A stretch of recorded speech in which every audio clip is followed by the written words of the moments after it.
आकाशवाणी नागपूर प्रसारित करीत आहोत कार्यक्रम मी सशक्त. श्रोतेहो, आज या कार्यक्रमात आपण आंतरराष्ट्रीय दिव्यांग जलतरणपटू कांचनमाला पांडे यांच्या मुलाखतीचा भाग दुसरा ऐकणार आहोत. चला तर ऐकूया कार्यक्रम मी सशक्त. मी सशक्त. मी सशक्त. मी सशक्त. श्रोतेहो, नमस्कार. मी सशक्त कार्यक्रम ऐकणाऱ्या सर्व रसिक श्रोत्यांना मोनाली शेंडेचा सस्नेह नमस्कार. श्रोतेहो, गेल्या भागात आपण कांचनमाला मॅडम यांनी कशा तऱ्हेनं राज्य, राष्ट्रीय आणि आंतरराष्ट्रीय स्तरावर जलतरण या क्रीडा प्रकारात नवनवीन विक्रम गाठलेत याविषयी माहिती जाणून घेतली. आज त्यांच्या मुलाखतीचा उत्तरार्ध आपण ऐकूयात. तर मॅडम, पुन्हा एकदा आपलं स्वागत आहे. धन्यवाद. मला सांगा मॅडम की आपण ओपन सी स्विमिंग कॉम्पिटिशनमध्ये लिम्का बुक रेकॉर्डचा उच्चांक गाठलेला आहे. तर एकंदरीत तो अनुभव कसा होता मॅडम? काय सांगाल त्याविषयी? तो एक वेगळा अनुभव होता. मी 11 वर्षांची होते तेव्हा एक 5 किलोमीटरचं सी स्विमिंग करायचं होतं मला. आणि भारतात असं कधीच झालेलं नव्हतं की कुठल्या ब्लाइंड पर्सननी ते स्विमिंग केलं. मी खूप छोटी होते, त्याचं वय ॲटलिस्ट मिनिमम 12-13 इयर्सचं एक कोणतरी स्विमर पाहिजे असतो त्याला. तर मला तिथनं अडवलं गेलं की 11 वर्षांची आहे, मॅनेजमेंटकडनं जे असोसिएशन असते जे परमिशन देतात. तर मग ती परमिशन मी मिळवली, त्यांच्याकडनं बॉन्ड लिहून घेतला की बाबा जे परवानगी त्यांनी नाकारली असेल सुरुवातीला. येस, परवानगी त्यांनी नाकारली सरळ की ब्लाइंडनेस सगळ्यात मोठं रिझन ब्लाइंडनेस, दुसरा एज फॅक्टर. पण तरी ते मला करायचं होतं कारण मी 5-5 तास स्विमिंग प्रॅक्टिस केली होती स्विमिंग पूलमध्ये आणि मला ते करायचं होतं. मग कशी बशी त्यांनी परमिशन दिली, बॉन्ड लिहून घेतला की जे काय होईल, जर का तुझ्या जीवाला काही झालं तर आम्ही जबाबदार नाही, तर मग ठीक आहे, माझ्या जीवाला जे काय होईल त्याची रिस्पॉन्सिबल मी आहे, असं म्हणून मी बॉन्ड लिहून दिला. माझ्यासोबत बोट होत्या, मला बोटेतनं डायरेक्शन दिल्या गेले right left, because open sea मध्ये मी बोटेतनं उडी मारली आणि 5 किलोमीटर स्विमिंग करत गेटवे ऑफ इंडियापर्यंत आले. तर ते फार मोठं चॅलेंजिंग असतं कारण की सायटेड व्यक्तीला पण किनाऱ्यापासून जेव्हा दूर असतं तेव्हा डायरेक्शन कळत नाही. त्यामुळे 5 किलोमीटरचं जर का स्विमिंग करायचं तर आम्हाला 7-8 किलोमीटर स्विमिंग होऊन जातं, बिकॉज पाण्यामध्ये जास्ती स्विमिंग होतं, ओपन असतं. त्याच्यामुळे स्विमिंग पूलमध्ये कसं एक एरिया असतो ना डिफाईन केलेला की इतकं इतकं आहे, बट सी मध्ये तसं नाही. 1 तास 15 मिनिटं ही जनरली वेळ असते मुला मुलींसाठी क्वालिफाय करायची. तर ती वेळ 1 तास 14 मिनिटात मी ते पूर्ण केलं. त्यामुळे ते पण एक मोठं हे होतं, मलाही नव्हतं माहिती की इतक्या वेळात मी पूर्ण केलं. खूप आव्हानात्मक गोष्ट तुम्ही म्हणजे पूर्णत्वास नेली आहे मॅडम, त्यासाठी खूप खूप अभिनंदन तुमचं. धन्यवाद. जलतरण किंवा कुठलाही क्रीडा प्रकार असू द्या, दिव्यांग व्यक्तिमत्वानी त्याच्यामध्ये करिअर करण्यासाठी आणि त्यांनी तिथे येण्यासाठी तुम्ही कसं आव्हान त्यांना कराल या प्रोग्रामच्या माध्यमातून? जी व्यक्ती दिव्यांग असते तिने हे पहिल्यांदा तर ऍक्सेप्ट करावं की मी दिव्यांग आहे आणि मला याच्यासोबतच जगायचं आहे. त्याच्यानंतर भरपूर ऑपॉर्च्युनिटीज असतात ऑब्व्हियसली. म्हणजे जसं पूर्वी फार डिफिकल्ट होतं, आता सगळ्या गोष्टी सुकर होत चालल्या हळूहळू. म्हणजे टेक्नॉलॉजी, असिस्टिव्ह टेक्नॉलॉजी आणि बऱ्याचशा गोष्टींच्या हेल्पनी आपलं लाईफ चांगलं करता येतं. तर त्या गोष्टींची हेल्प घेऊन आणि एज्युकेशन, सगळ्यात मोठी गोष्ट आहे एज्युकेशन. एज्युकेशन शिवाय पर्याय नाही आहे. तुम्ही कुठल्याही फील्डमध्ये जर का काही असेल तरी एज्युकेशन खूप इम्पॉर्टंट आहे. त्यामुळे एज्युकेशनवर सगळ्यात आधी फोकस करावं. आणि त्याच्या व्यतिरिक्त जर दुसऱ्या फील्डमध्ये, जसं मी स्विमिंगमध्ये केलं आहे, कोणी सिंगिंगमध्ये करतं, कोणी, तर नक्कीच या सगळ्या गोष्टींमध्ये अडचणी येणार जेव्हा आपल्याला सगळ्या गोष्टी करायच्या आहेत. आणि पुढे जी व्यक्ती सक्सेस होते ना त्याला त्याचं लाईफ कधीच फ्लॅट नसतं, हे माझं मत आहे. चॅलेंजेसला पूर्ण करत जी व्यक्ती पुढे जाते आणि अचीव्ह करते सक्सेस, तर त्यालाच तेवढं महत्त्व म्हणजे मिळू शकतं. दिव्यांग असताना ह्या सगळ्या गोष्टींचा चॅलेंज आपल्याला स्वीकारावा लागेल आणि त्याच्यानंतरच आपल्याला जे सक्सेस आहे ते मिळेल. पण म्हणजे हे करता येऊ शकतं जर का मी इंटरनॅशनलला जाऊन आज एबल आणि डिसेबल्डमध्ये स्विमिंगमध्ये असं कुठलीच स्विमर किंवा मुलगा किंवा मुलगी नाहीये की ज्यांनी वर्ल्ड चॅम्पियनशिपमध्ये भारतासाठी गोल्ड मेडल दिलं. ती मी पहिली मुलगी आहे निश्चितच. आणि आतापर्यंत असं अजून पास्टमध्येही झालेलं नाही आणि फ्युचरमध्येही याला खूप वेळ लागेल आहे. पण मला नक्कीच वाटतं की कोणीतरी घ्यावं. म्हणजे बिईंग अ स्पोर्ट्स पर्सन, म्हणजे स्पोर्ट्स ही अशी गोष्ट आहे जे आम्हाला आतून बाहेरून मोटिवेट करते. तर नक्कीच म्हणजे मी सांगू शकते की खेळाडू वृत्तीपणा जागृत करते स्पोर्ट्स. तुमचा हा रोमहर्षक प्रवास बघताना मला असं विचारावंसं वाटतंय की आपल्या संपूर्ण क्रीडा प्रवासात तुम्हाला अनंत अडचणी आल्या असतील, खूप आव्हानं आली असतील. तुम्ही इंटरनॅशनल, नॅशनल आणि स्टेट लेवलवर खेळलेले आहात. तर त्या कठीण काळाविषयी काय सांगाल? अडचणी येतातच मॅडम. जसं मी सांगू इच्छिते की ब्लाइंडनेस सोबत स्विमिंग करणं हेच मोठं एक चॅलेंज आहे. तर जसं मी तुम्हाला सुरुवातीला सांगितलं की डायरेक्शन मेंटेन करणं, आणि त्याच्यानंतर असतं की ज्या स्पीडमध्ये लोक रनिंग करतात त्याच्यामध्ये आम्ही लोक त्या स्पीडमध्ये आम्ही स्विमिंग करतो. तर स्विमिंग करत असताना असं होतं की स्विमिंग पूलच्या एका काठावरनं उडी मारली की दुसऱ्या काठावर जाता जाता वॉल आली की समजत नाही, आणि बरेचदा मी धडकले तर मला इंजरी झाली, इव्हन हेड इंजरीज झाल्या, माझ्या चेहऱ्यावर स्टिचेस लावावे लागले, इतकं इंजरीज झाल्या. तर मग असा रूल आहे इंटरनॅशनलला की ही टेक्निकल बाब आहे, मला सांगायला आवडेल की एक दुसऱ्या काठावर एक जण माझ्यासोबत मला उभा असेल मला एस्कॉर्टिंग करायला, आणि त्याच्या हातात एक लंबी अशी रॉड असते, त्याला समोर असं एक जो बॉल असतो जो सॉफ्ट असतो तो लावलेला असतो, आणि मी जेव्हा वॉल जवळ पोचते तेव्हा ते माझ्या डोक्यावर टच करतात, टॅप करतात, तेव्हा मला कळतं की वॉल आलेली आहे. म्हणजे हे एक मोठं चॅलेंज आहे ब्लाइंडनेस सोबत स्विमिंग करताना. आता आपल्याला थांबायचं आहे. येस. ॲडमिनिस्ट्रेटिव्ह लेवलवर प्रॉब्लेम्स येतात, कधी फायनान्शियली, मी मिडल क्लास फॅमिलीतनं आलेले त्यामुळे फायनान्शियली पण बरेचदा प्रॉब्लेम आले. गव्हर्नमेंट आता करते सपोर्ट. सुरुवातीच्या काळात जेव्हा मी स्विमिंग स्टार्ट केलं तर तेव्हा असं काही पॉलिसीज नव्हत्या म्हणजे त्या पिरियडमध्ये, तर तेव्हा फायनान्शियली पण आम्ही फार सफर केलं. पण बऱ्याचशा गोष्टी आल्या जिथे डिमोटिवेट पण झाले. मग तुम्ही आंतरराष्ट्रीय स्तरावर जेव्हा खेळायला गेल्यात तेव्हा एखादा मेमोरेबल इन्सिडेंट आमच्या श्रोत्यांना तुम्ही सांगू शकाल का मॅडम? नक्कीच. म्हणजे माझ्या आयुष्यातलं पहिलं गोल्ड मेडल इंटरनॅशनल लेवलला मी 2006 मध्ये मलेशियाला गेले होते एशियन पॅसिफिक गेम खेळायला. त्याला आता एशियन गेम म्हणतात, तेव्हा ते एशियन पॅसिफिक गेम होतं बिकॉज ऑस्ट्रेलिया आणि न्यूझीलंड त्याच्यामध्ये होते. आता ऑस्ट्रेलिया न्यूझीलंड हटले त्यामुळे ते एशियन गेम झालं.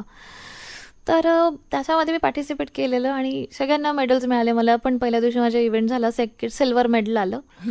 पण मग शेवटच्या इव्हेंटमध्ये सगळ्यांना म्हणजे सगळ्या टीमचे इव्हेंट झाले पण गोल्ड मेडल कुणाला नव्हतं, आणि माझ्याकडनं अपेक्षा होती बिकॉज होती मी त्या फॉर्ममध्ये, मी 15-16 वर्षाची होते तेव्हा आणि चांगला होता माझा परफॉर्मन्स.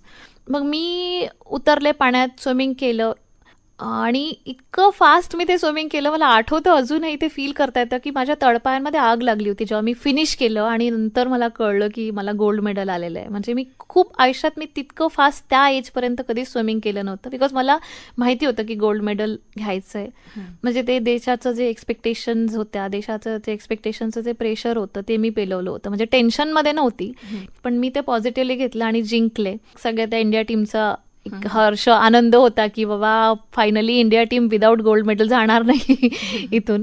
तर ते एक हे होतं की बाबा आपल्या भारताला गोल्ड मेडल देण्यामध्ये आपला काहीतरी म्हणजे एक आपला रोल आहे. तर ते तो एक्सपिरियन्स आणि ते नॅशनल अँथम आणि तो फ्लॅग, खरं मी तर ते पाहू शकत नाही पण ते नॅशनल अँथम जेव्हा वाजतं पोडियमवर आणि जेव्हा सगळे आपल्या देशासाठी उभे राहतात ना तिथे, तर ती एक फिलिंग ना, एका स्पोर्ट्स पर्सनची जी फिलिंग आहे ती शब्दात सांगण्यासारखी नाहीये. म्हणजे खूप छान वाटतं तेव्हा. आणि ती भावना आता या वेळी तुमच्या डोळ्यातून मी प्रत्यक्षरित्या अनुभवू शकते मॅडम. श्रोते हो, पुन्हा आपल्या सर्वांना सांगू इच्छिते की 100 मीटर ब्रेस्ट स्ट्रोकमध्ये आशियात 5वं स्थान कांचनमाला मॅडम यांना प्राप्त आहे, तर जागतिक क्रमवारीत 14वं स्थान त्यांना प्राप्त आहे. 100 मीटर बॅक स्ट्रोक आशियात 6वं, तर जागतिक क्रमवारीत 19व्या स्थानावर मॅडम स्थानापन्न आहेत. तर निश्चितच मॅडम संपूर्ण देशाला तुमचा सार्थ अभिमान आहे. पुढे मला विचारायचं आहे की उल्लेखनीय क्रीडा योगदानाची पोचपावती म्हणून अनेक पुरस्कारांनी आपण आतापर्यंत सन्मानित झालेले आहात, तर त्या गौरवपूर्ण क्षणाविषयी काय सांगाल? छान वाटतं जेव्हा म्हणजे पुरस्कार जेव्हा मिळतात तेव्हा एक नवीन आणखी एक प्रेरणा मिळते की पुरस्कार मिळाला म्हणजे थांबायचं नाहीये, आणखी आपल्याला काहीतरी करायचं आहे. म्हणजे ती एक रिस्पॉन्सिबिलिटी येऊन जाते की आपल्याला अवॉर्ड मिळालाय मीन्स सगळं काही झालं, अशी फिलिंग मला तरी नाहीयेत. तर हे मला पण कधी कधी स्वतःवर आश्चर्य होतं की अरे एवढं सगळं म्हणजे करते आहे मी आणि ठीक आहे, म्हणजे चांगली गोष्ट आहे, अजून पण करू शकते आहे. म्हणजे हंगर टू सक्सीड अजूनही बाकी आहे. हो नक्की.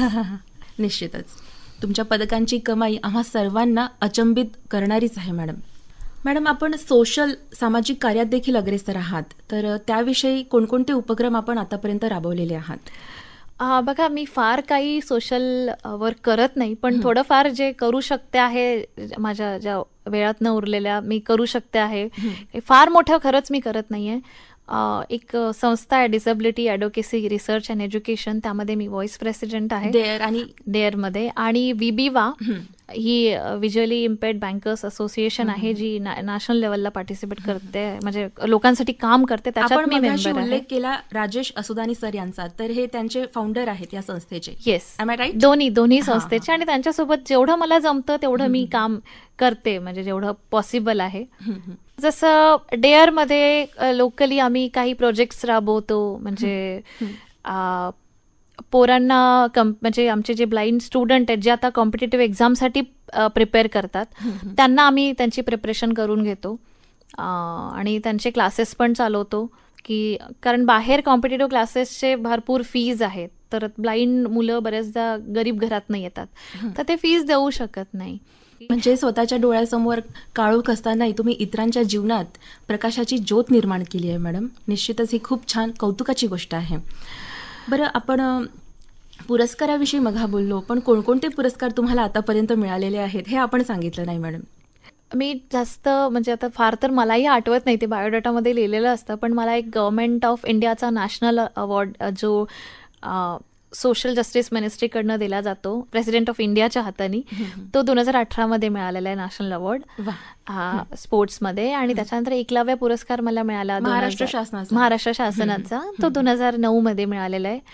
आपण सुरुवातीला सांगितलं की आपण सायटेड स्पर्धकांसोबत स्पर्धा केली आणि त्याच्यानंतर IPC वर्ल्ड चॅम्पियनशिप मिळवली.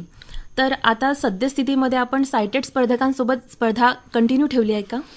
नाही, हे बघा, मी सुरुवात नक्कीच अशी केली की सायटेड स्विमर्स सोबत पार्टिसिपेट केलं. नॅशनल लेवलपर्यंत मी पार्टिसिपेट करायची आणि मला वाटतं मी 12वीत असतानापर्यंत मी सायटेड कॉम्पिटिटर्सला कॉम्पिट करत आले. इव्हन सी स्विमिंगमध्ये सुद्धा असं झालेलं की मी 10 किलोमीटरचं पण सुद्धा डिस्टन्स केलं आणि तेव्हा त्याच्यातनं 10 मेरिट काढतात.